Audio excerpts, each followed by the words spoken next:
दौड़ेगा भागेगा, बाबा all seasons के लिए कुछ भी करेगा। I am a man of all season. तो जहाँ जहाँ पोस्टिंग उनकी होती है ना, वहाँ वहाँ वो एक लड़कियों के साथ अफेयर चलाते हैं।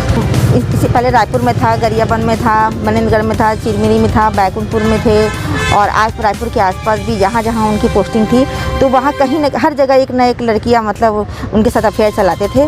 इतना मुझे नॉलेज है, उसमें कम से कम 15 से 16 लड़कियाँ हैं नॉलेज।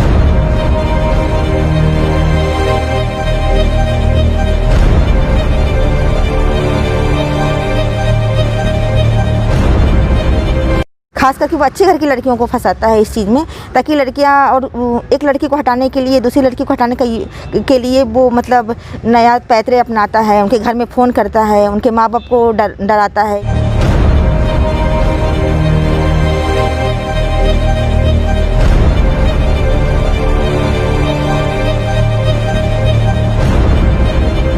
ऐसे आदमी को पहले सज़ा देनी चाहिए।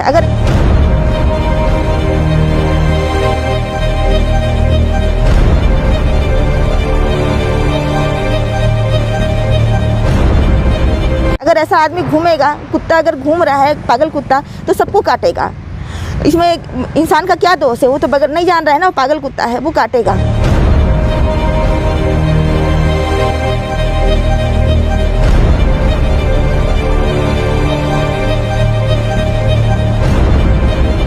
नमस्कार मित्रों, न्यूज प्राइम 18 में आपका स्वागत है।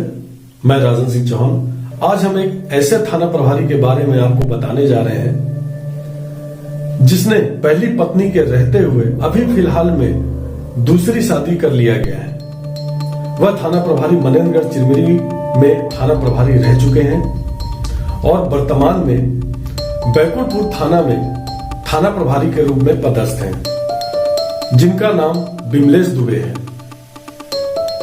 कोरिया जिले के इस पुलिसकर्मी की करतूत से उसकी पहली पत्नी परेशान है। वह अपने पति की विभागीय पुलिस के आला अफसरों से शिकायत कर रही है, लेकिन अभी तक उसे पुलिस विभाग से न्याय नहीं दिला पा रहा है। मामला थाना प्रभारी की दूसरी शादी से जुड़ा हुआ है। दरअसल यह विवाद कोरिया जिले के बैकुंठपुर में पदस्थ इंस्पेक्टर बिमलेश दुबे ने दूसरी शादी कर ली है, वह भी पहली पत्नी के होते हुए। इस बात से उनकी पहली पत्नी खफा है और आईजी सरगुजा के साथ साथ डीजीपी तक से शिकायत कर चुकी हैं। बिमलेश दुबे दूसरी शादी करने की तैयारी में है। इस बात की खबर जब उसकी पहली पत्नी को लग चुकी थी, उसने समय रहते अधिकारियों से इस मामले की शिकायत की थी, मगर अपने महकमे के इंस्पेक्टर के खिलाफ अधिकारियों ने कोई एक्शन नहीं लिया। और हाल ही में थाना प्रभारी बिमलेश दुबे ने दूसरी शादी कर ली है। दूसरी पत्नी का नाम प्रतीक्षा तिवारी बताया जा रहा है और शादी के कार्ड में भी यही नाम लिखा हुआ है। वहीं पहली पत्नी को थाना प्रभारी बिमलेश दुबे के द्वारा बेसहारा छोड़ दिया गया है। अब महिला के पास सिवाय अफसरों के दरवाजे पर न्याय की गुहार लगाने के लिए चक्कर काटने के सिवा कोई रास्ता नहीं बचा है। वहीं पहली पत्नी मंजू पांडे दुबे द्वारा अपने पति बिमलेश दुबे पर साक्ष्यों सहित और भी कई गंभीर आरोप भी लगाए गए हैं। बहरहाल पहली पत्नी के द्वारा लिखित में पूरे साक्ष्यों सहित आईजी सरगुजा और डीजीपी को शिकायत किए जाने के बाद अभी जांच चल रही है, कहकर पीड़िता को गुमराह करने का प्रयास किया जा रहा है।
साइट बैकुंठपुर कोरिया में कोतवाली में निरीक्षक के पद पर कार्यरत है। उनका निवास स्थान अंबिकापुर में Mayapur road ward number 37 Chandni Chowk near Chandni Chowk में है। मैं अपने हस्बैंड के साथ शादी हो चुकी है, वो 2014 में, और मैं उनके साथ तब से रहती हूँ साथ में। अभी 1 दिसंबर को मेरे हस्बैंड मेरे से मिलने के लिए आया और रायपुर में हम लोग गए साथ में। वहाँ पर मेरे हस्बैंड बोले कि बेटू कि मैं अपने चचेरे भाई की शादी में जा रहा हूँ, फिर आऊँगा और तुमको लेके हम कोरबा जाएंगे। कोरबा में क्योंकि उनका ट्रांसफ़र ऑलरेडी चिरमिरी से बैकुंठपुर होने के बाद कोरबा हो चुका था, लेकिन वो रिलीफ नहीं हुए थे और हम लोग साथ चिरमिरी में रहते थे। 8 तारीख को मुझे मालूम चला कि उन्होंने दूसरी शादी कर ली है। ये बताइए, वो पहले भी जब आपने इसकी शिकायत की थी, जब शादी हो रही थी तब उस दिन क्या हुआ? हाँ, मेरे को मालूम चला रायपुर में थी अपनी फ्रेंड की शादी में, तब मुझे मालूम चला कि वो उनकी खुद की शादी हो रही है 8 तारीख को। तो मैं 12 साढ़े 12 बजे मालूम चला, तो मैं वहाँ से मतलब अपनी गाड़ी लेके यहाँ पर आ रही थी अंबिकापुर में। तो वो मेरी फ्रेंड और बाकी लोग बोले कि नहीं यहीं से हो जाएगा, शिकायत करने से काम हो जाएगा, इतना दूर जाओगी पहुँचोगी तब तक क्या बोलते हैं शादी हो जाएगा, दूरी बहुत ज़्यादा है। तो मैं इस थाना उस थाना जाती रही, बोले नियर का मामला है। एसपी को फ़ोन लगाई तो बोलते नियर का मामला है। वही था नियर में जाओ तो बोलते थे कि वहाँ का मामला है। ऐसे करते करते रात को 10:30 बजे फिर वहाँ से कार्रवाई हुई और यहाँ पर सम्मन आया शादी का कि दूसरी शादी कर रहे हो बोल के, और सम्मन भी आया। लेकिन फिर भी सब लोग बोले कि शादी रुक गई। मुझे खबर आई कि शादी रुक गई है, सम्मन कट गया है, शादी रुक गई है। लेकिन दूसरे दिन सुबह मतलब मेरी फ्रेंड बताई, पिक को भेजी और बोली कि उन्होंने महामाया मंदिर में जाके शादी कर ली है। तो क्या चाहती हैं आप? मैं चाहती हूँ कि मतलब मेरे को न्याय मिले। अगर मैं शादीशुदा ऑलरेडी एक शादीशुदा है इंसान, तो हमारे हिंदू में एक्ट के अनुसार वो दूसरी शादी नहीं कर सकती। इसके अलावा एक जिम्मेदार पद में है जहाँ पर हम अपनी शिकायत लेके जाते हैं और हम सोचते हैं कि पुलिस हमारी मदद करेगा हर चीज़ में, चाहे वो किसी भी मामले में हो हमारी मदद करेगा, और हम उनके पास जाते हैं। अगर वो जिम्मेदार पोस्ट में बैठा है वो वही आदमी ऐसा करेगा, तो हम सामान्य जनता जिनको कानून के बारे में कोई नॉलेज नहीं है वो कैसे इस बात से निपटेगा, इस दुख से कैसे बाहर उभरेगा।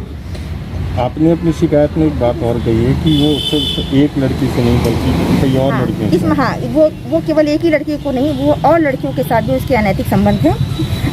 वो इसकी कुछ जानकारी मुझे भी है, और अगर टाइम आया तो मैं अवेलेबल कराऊंगी, उनके बारे में बताऊंगी। वो तो अभी आईजी साहब से मुलाकात हुई? हाँ, मेरी आईजी साहब से मुलाकात हुई और मैंने उनको आवेदन भी दिया उनके बारे में कि मतलब मेरे साथ ऐसा हुआ है, और मैंने डीजी ऑफिस में भी दिया हुआ है। लेकिन डीजी ऑफिस में जांच चल रही है। आज 26 तारीख को दिया हुआ है, लेकिन आज 12 तारीख हो गया है, 12 जनवरी। तो लगता है कि पुलिस विभाग में रहने के बाद पुलिस विभाग नहीं, मुझे लगता है कि पुलिस विभाग कोई मेरी सहायता नहीं कर रही है, क्योंकि अगर पुलिस विभाग में सहायता करती तो सबसे पहले उसको उस इंसान को सस्पेंड होना चाहिए, ताकि वो क्या बोलते हैं मेरी इस कार्रवाई में हस्तक्षेप ना कर सके। वो तो बेखूब घूम रहा है। मैं बताना चाहती हूँ कि इस काम में लड़कियों को फंसाने वाले काम में उसका भाई भी उसके साथ बराबर का हकदार है। वो राकेश दुबे, उनका नाम राकेश दुबे है, जो कि अंबिकापुर में एक स्कूल में टीचर के पद पे कार्यरत है। ठीक है। और भी लड़कियां हैं? हाँ। क्या मतलब कहाँ की लड़कियां और कितने ऐसे? हाँ, वो जहाँ पोस्टिंग उनकी होती है ना, वहाँ वो एक लड़कियों के साथ अफेयर चलाते हैं। जैसे इससे पहले रायपुर में था, गरियाबंद में था, मनेंद्रगढ़ में था, चिरमिरी में था, बैकुंठपुर में थे, और रायपुर के आसपास भी जहाँ उनकी पोस्टिंग थी, तो वहाँ कहीं न हर जगह एक न एक लड़कियाँ मतलब उनके साथ अफेयर चलाते थे। जितना मुझे नॉलेज है उसमें कम से कम 15 से 16 लड़कियां हैं नॉलेज में। उसके अलावा और भी होंगी, मैं नहीं जानती। और ख़ास करके वो अच्छे घर की लड़कियों को फंसाता है इस चीज़ में, ताकि लड़कियां और एक लड़की को हटाने के लिए दूसरी लड़की को हटाने के लिए वो मतलब नया पैतरे अपनाता है, उनके घर में फ़ोन करता है, उनके माँ बाप को डराता है कि अगर मालूम चल जाएगा तो लड़कियाँ फ़ोन मतलब शादी कौन करेगा। इस टाइप से मतलब इतना कन्विंस करने जानता है, हर चीज़ का बहुत ज़्यादा कन्विंस करता है सबको। उसकी मतलब कन्विंस पावर इतना ज़्यादा है। क्या लगता है कि आपकी तरह कितनी लड़कियां हैं? ब्राह्मण लड़कियां भी हैं? हाँ, इसमें ब्राह्मण लड़कियां भी हैं, कम से कम ब्राह्मण लड़कियां 8 से 9 लड़की उसमें ब्राह्मण भी होंगी मेरी जानकारी में।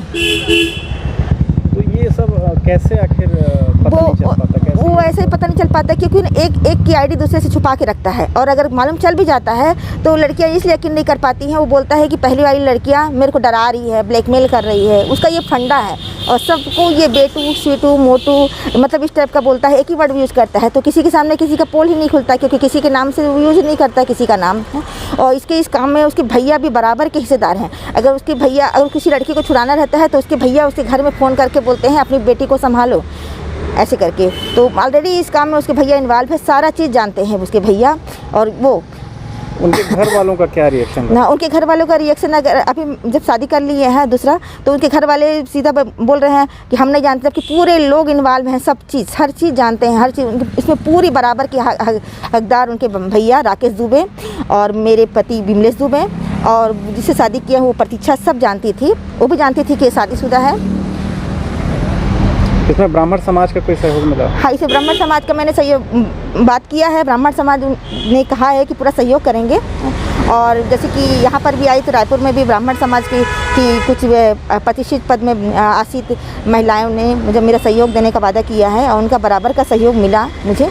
और मुझे अपने समाज से ये वाकई में मुझे अपने समाज से अनुरोध करती हूँ कि अगर ब्राह्मण समाज की लड़कियों के साथ ही ऐसा होगा तो फिर दूसरे समाज के लड़कियों के साथ ये कैसा करेंगे। हमको अपने समाज में आगे बढ़ना चाहिए और अपने समाज की मान मर्यादा का ख्याल रखना चाहिए। अगर हमारे समाज में ही हमारा समाज एक कुलीन समाज होता है जो हम दूसरों को पाठ पढ़ाते हैं, अगर हमारे समाज में ऐसी गंदगी फैलेगी, ऐसे गंदे लोग हमारे समाज में मौजूद रहेंगे तो हम लोगों का क्या होगा और बाकी समाज का क्या होगा। क्योंकि हम लोग हिंदू संस्कृति को अपनाते हैं। आपने भी आर्य समाज में शादी किया था, कहीं पछतावा जैसा होता है आपको? अब लगता है यार, मतलब मतलब ये कैसे, मतलब ऐसा आदमी, मतलब इस बात का अफसोस हो रहा है मुझे कि मतलब हमारी कोई गलती नहीं है। वो सामने वाला आदमी ही मेरे पीछे पड़ा था शादी के लिए। तो हमको भी लगता है कि यार अपने समाज का लड़का है, दूसरी जाति का तो नहीं, अपने समाज का लड़का है, एक अच्छा है, ठीक ठाक कमा रहा है, हर कोई लड़की सोचती है। जब सामने से लड़का शादी के लिए खुद बोल रहा है तो वो क्यों पीछे हटेगी। इसी बात का वो फ़ायदा सबके उठाता है कि मतलब सब सोचते हैं कि ठीक ठाक स्टेबल है, नौकरी में है, और अगर कोई लड़की शिकायत करने जाती है तो इतना कन्विंस कर लेता है, इतना ज़्यादा कन्विंस करता है वो सामने वालों को कि सामने वाला हार मान जाता है। और लड़कियां इस तरीके से ना फंसे, क्या कहना? हाँ, मैं कहना चाहूँगी कि अगर लड़कियां ऐसे आदमी को पहले सज़ा देनी चाहिए। अगर ऐसा आदमी घूमेगा, कुत्ता अगर घूम रहा है, पागल कुत्ता, तो सबको काटेगा। इसमें इंसान का क्या दोष है, वो तो बगैर नहीं जान रहा है ना, पागल कुत्ता है, वो काटेगा। तो उसी का उदाहरण लेना चाहूँगी कि पहले ऐसे आदमी को सज़ा दिया जाए ताकि ये समाज में खुले ना घूम सकें, और ना खुले नहीं घूम सकेंगे तो लड़कियाँ फंसेंगी ही नहीं।